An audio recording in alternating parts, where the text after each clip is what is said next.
Alors, dans une capsule antérieure, on a vu comment intégrer une forme sur R. Alors, dans cette capsule ici, on va étendre ce concept-là à des uniformes sur Rn en général. Alors, c'est un concept qui est très important pour les mathématiciens et puis pour les physiciens parce que c'est comme ça qu'on calcule le travail effectué par une force sur un objet pour le déplacer d'un point à l'autre. Alors, on va commencer la discussion en se donnant une forme dans Rn. Alors, on se rappellera que c'est une expression qui ressemble à la suivante. On a des fonctions coefficients ici, à 1 jusqu'à à n, qui dépendent de x, du point où on l'évalue, puis il multiplie dx1, dx2, dxn. Donc, cette expression-là, une fois qu'on a évalué au point x, on la fait ensuite agir sur un vecteur tangent dans l'espace tangent, le TPRN, où P, c'est le point où on a évalué la une forme.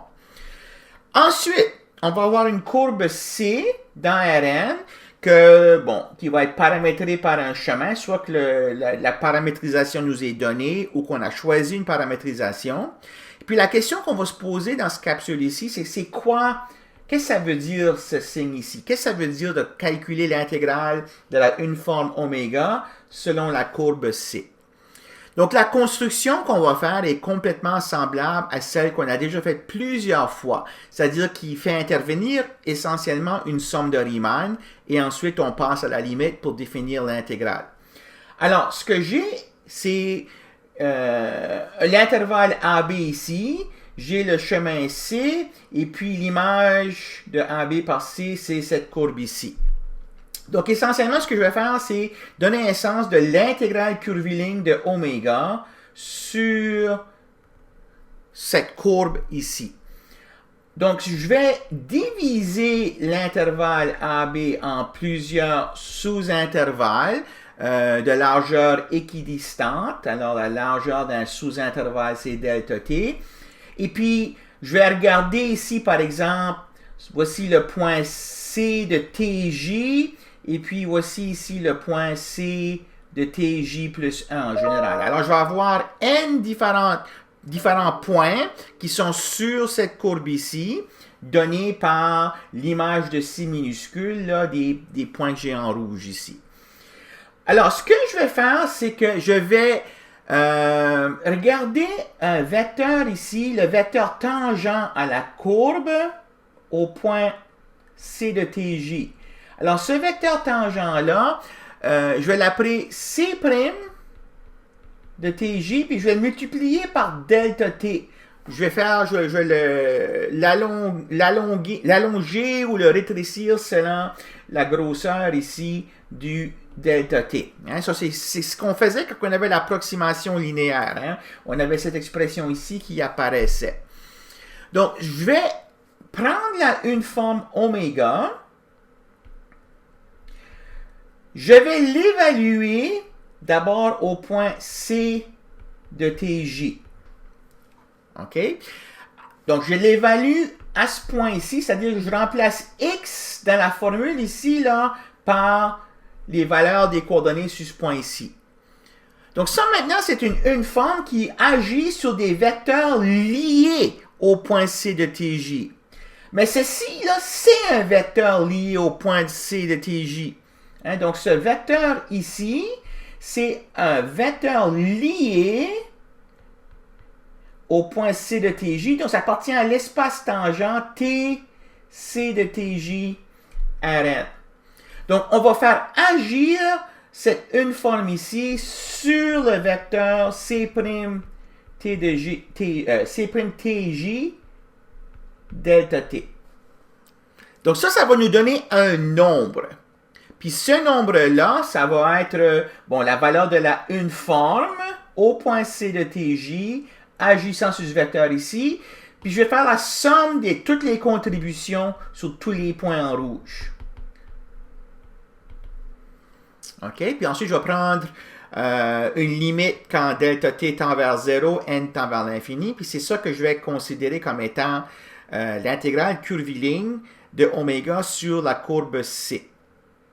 OK, donc, peut-être juste pour préciser, qu'est-ce qui se passe ici, là, le C de t, ça va être une fonction qui va avoir des coordonnées, hein, x1 de t, x2 de t, xn de t.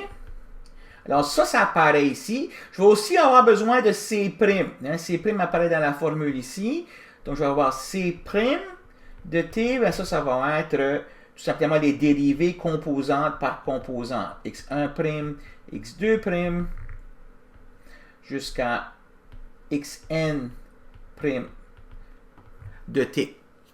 Donc, quand je regarde ceci, là, ce que j'ai en train de faire, c'est somme de j allant de 0 à n-1, entre parenthèses. Alors, oméga de c de tj, alors je vais avoir l'expression que j'ai ici, mais je vais remplacer les x là, dans les fonctions coefficients par c de tj. Alors, je vais avoir A1 de C de TJ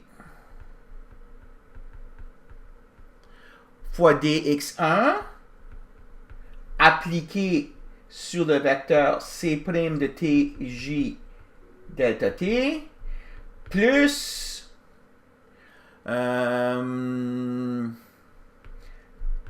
A2 C de TJ multiplié par dx2 de C' de TJ delta T, plus ainsi de suite, jusqu'à AN C de TJ dxn C' de TJ delta T. OK? Bon. Quand je regarde, regardons cet élément ici, là, juste pour un exemple. dx1 de C' de TJ delta T. Alors, je regarde ici, c'est ça, ce vecteur, le vecteur C' de T, c'est celui-là. Je vais multiplier par delta T, c'est-à-dire que chaque composante ici, je vais avoir delta T, delta T, delta T. Puis moi, ce que je veux avec le dx1, c'est la première composante de ça. Donc ici, ce que je vais avoir, c'est x1' de TJ delta T. Et puis je continue comme ça. Le dernier ici, ça va être la dernière composante de ceci. Donc je vais avoir ici xn' de TJ fois delta T. Donc, je réécris la somme de Riemann que j'ai ici comme étant somme de de J allant de 0 à n-1, A1 C de TJ, x1' de TJ, plus AN C de TJ, xn' de TJ. Tous les termes ont un delta T en commun. Fait que je vais prendre le delta T puis je vais le mettre à la fin ici. Fait que ceci, c'est la somme de Riemann qui correspond en coordonnées là, à la construction qu'on voudrait associé à cette expression ici. Donc, c'est ça qu'on va donner comme définition. Hein? Donc, d'abord et avant tout, c'est une définition ici. Alors, c'est comme ça qu'on motive la définition, c'est comme ça qu'on va le définir. On va maintenant prendre delta t tend vers 0 en même temps que n tend vers l'infini, et puis la limite vers laquelle ça va converger, ceci, on va appeler ça l'intégrale curviligne de la uniforme oméga sur la courbe C. Alors, ça, c'est la définition qu'on va donner. Définition 4.12, soit oméga, une uniforme sur Rn. Alors, oméga de x, c'est, bon, somme de i allant de 1 jusqu'à n de ai de x dxi. Alors ici, là, ce que j'ai ici, c'est un raccourci pour écrire ceci. Là. Okay, donc j'utilise la notation de somme là, pour écrire ces n termes ici. Alors c'est ça que j'ai ici. Donc on a besoin d'une forme, puis on a aussi besoin d'une courbe. Et soit C majuscule, une courbe dans Rn,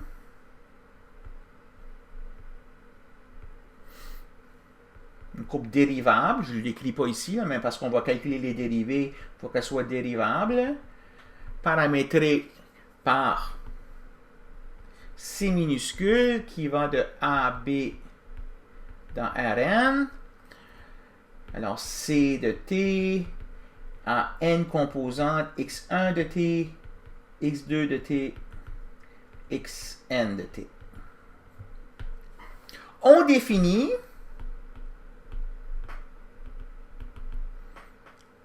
ce symbole ici comme voulant dire l'intégrale de Riemann de A à B, donc A et B ici sont les bornes de la paramétrisation de C minuscule, de somme de I allant de 1 à n. Alors je vais évaluer les coefficients de la une forme sur la courbe,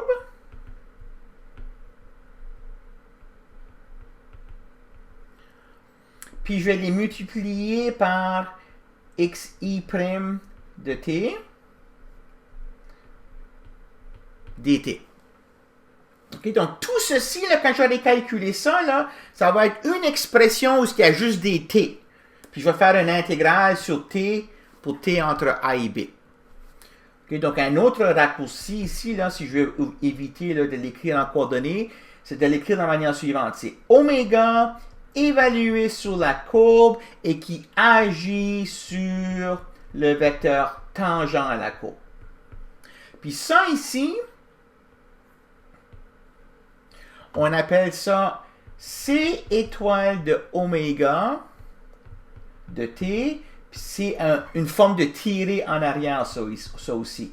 Alors c'est un tiré en arrière de oméga par C.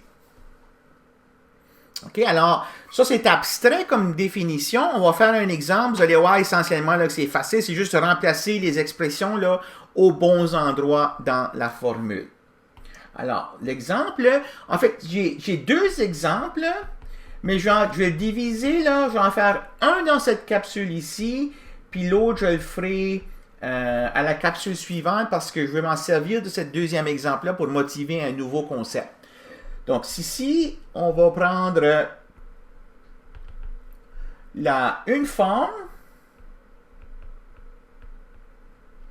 oméga, on va prendre une forme sur R3, oméga de x, y, z égale à x carré plus y carré dx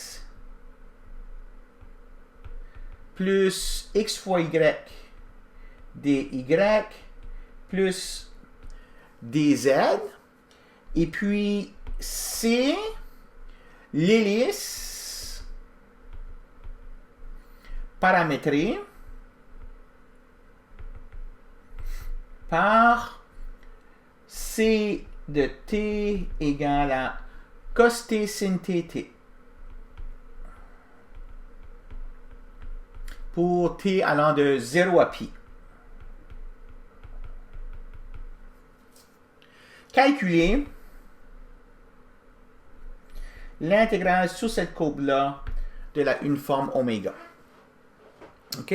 Alors, essentiellement, ici, là, quand vous avez le problème écrit comme qui est là, votre tâche, là, c'est de traduire cette information ici, qui est dans l'énoncé de libellé du problème, et puis trouver quelles sont les choses correspondantes ici que vous devez calculer.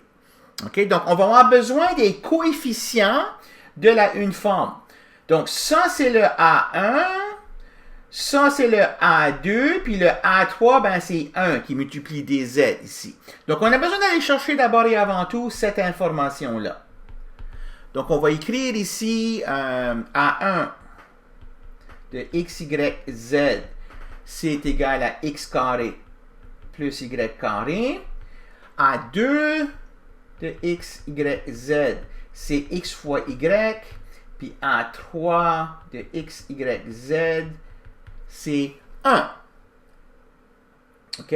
Puis maintenant, ce qu'on fait, c'est qu'on évalue ces coefficients-là sur la courbe. C'est-à-dire qu'on va remplacer le x et le y et le z qui apparaissent dans les coefficients par le x et le y et le z de c. Et donc ça va remplacer x, ça va remplacer y, et ça va remplacer z. Donc je l'écris ici, là, x1 de t, c'est cos t, x2 de t, c'est sin t, puis x3 de t, c'est égal à t. Je vais avoir besoin des dérivés de ces expressions-là parce que ça apparaît ici, leur dérivée. Donc, je vais avoir x1' égale moins sin t, x2' égale cos, et puis x3' de t égale à 1. Donc, c'est quoi le C étoile oméga de t? Je vais faire la chose suivante. Je vais prendre le A1, x carré plus y carré, puis je vais le remplacer par ça pour x, ça par y, puis ça pour z. Donc, je vais avoir cos carré plus sin carré.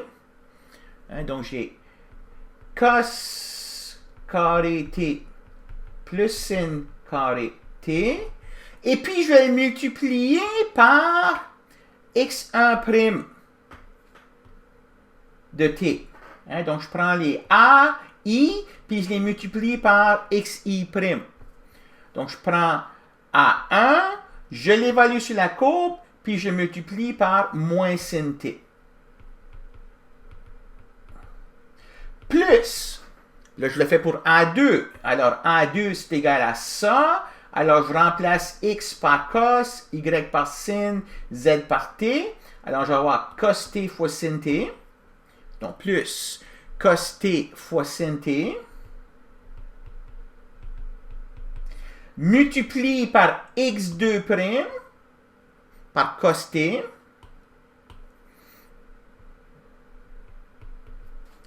Plus A3.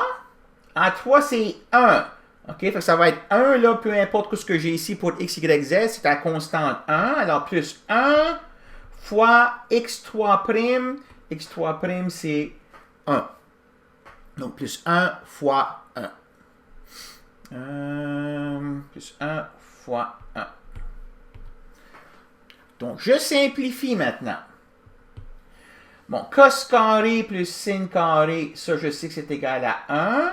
Alors, je vais avoir 1 fois moins sin t. Donc, j'ai moins sin t plus cos carré t sin t plus 1. OK? Alors, c'est ça que je vais intégrer. C'est ça que je vais intégrer ici sur l'intervalle AB. Donc, l'intégrale curviligne sur C de oméga, c'est égal à l'intégrale, bon, sur 0 pi de C étoile prime oméga, mais c'est donc l'intégrale de 0 à pi de moins sin t plus cos carré t sin t plus 1 dt. Alors, une fois que vous avez fait ça, ce que vous avez à calculer ici, c'est un problème de première année. OK? Donc, le sin t, vous pouvez l'intégrer. La primitive, c'est cos t. 1, la primitive, c'est t. Ici, pour intégrer cos carré sin, vous allez faire un changement de variable, une substitution, parce que si vous posez u égale à cos t, vous avez u carré, puis vous avez la dérivée ici, là, à facteur multiple près. Donc, je vous laisse le soin de terminer ce calcul-là par vous-même. Quand vous êtes rendu ici, dans ce genre de problème-là, là, vous êtes rendu à 90-95% de vos points. Okay? La réponse finale, ensuite, c'est un calcul de première année. Alors, ce que vous avez ici, donc, c'est égal à pi moins 2 plus 2 tiers. Alors, quand vous simplifiez ça, ça vous donne 3 pi moins 4 sur 3. OK, alors, ça, c'est comme ça qu'on calcule une intégrale curviligne d'une forme sur une courbe donnée dans Rn. Donc, on a besoin de savoir c'est quoi la une forme, c'est quoi la courbe. Si la paramétrisation n'est pas donnée, il faut paramétriser la courbe. Et puis, ensuite, il faut faire un calcul d'intégrale de première année. Juste pour vous dire une note, là, ça aussi, c'est indépendant du choix de paramétrisation